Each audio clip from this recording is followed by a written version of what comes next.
Hello மக்களே! இன்னைக்கு நம்ம மூவி ரிவ்யூல என்ன படம் பார்க்க போறோம் அப்படின்னு பார்த்தீங்கன்னா, ரிச்சர்ட் டூசி இவர்கள் நடிப்பில வெளிவந்த திரௌபதி 2. வீடியோக்குள்ள போறதுக்கு முன்னாடி இந்த மாரி மூவி ரிவ்யூஸ்ல நீங்களே நினைச்சீங்கன்னா, மறக்காம நம்ம சேனல சப்ஸ்கிரைப் பண்ணி வச்சுக்கோங்க. இந்த படத்தோட கதை என்ன அப்படின்னு பார்த்தீங்கன்னா, கதை பிரசன்ட்ல ஆரம்பிச்சாலும், இந்த கதைக்குள்ள ஒரு கதை சொல்றாங்க. அதாவது 700 வருஷத்துக்கு முன்னாடி திருவண்ணாமலையில வீரபல்லாளர் அப்படின்னு ஒரு ராஜா இருந்திருக்காரு. ஸோ அந்த ராஜா சுல்தான்கள எடுத்து எப்படி போற்றாரு. ஸோ அந்த ராஜாவோட தளபதியா தான் ஹீரோவும் இருக்காரு.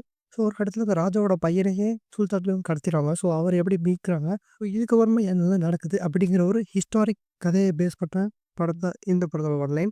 இதில பாசிட்டிவ்னா சொல்லணும் அப்படின்னு பார்த்தீங்கன்னா, பேக்ரவுண்ட் ஸ்கோர்ஸ் அண்ட் மியூசிக் ஓரளவு நல்லா இருந்துச்சு. ஆனா நெகட்டிவ்னா சொல்லணும் அப்படின்னு பார்த்தீங்கன்னா, இந்த படத்தோட கதை தான். ஏன்னு பார்த்தீங்கன்னா, ஸ்டோரி லைன் நம்ம முன்னாடியே நெறைய படங்கள்ல கேட்ட ஒரு ஸ்டோரி லைன் தான். ஸோ அதனால ரொம்பவுமே பிரெடிக்டபிளா இருக்கும். அண்ட் சிஜிஐ, விஎஃப்எக்ஸ், கிராஃபிக்ஸ்லாம் ரொம்பவுமே புவரா தான் இருந்துச்சு. அது பார்த்தாலே தெரியுது இது கிரீன் ஸ்கிரீன்ல எடுத்திருக்காங்க அப்படின்னு சொல்லி. அண்ட் இந்த படத்துக்கான ஒரு பிரம்மாண்டம் இது நமக்கு அச்சீவ் ஆகல பார்க்குறப்போ.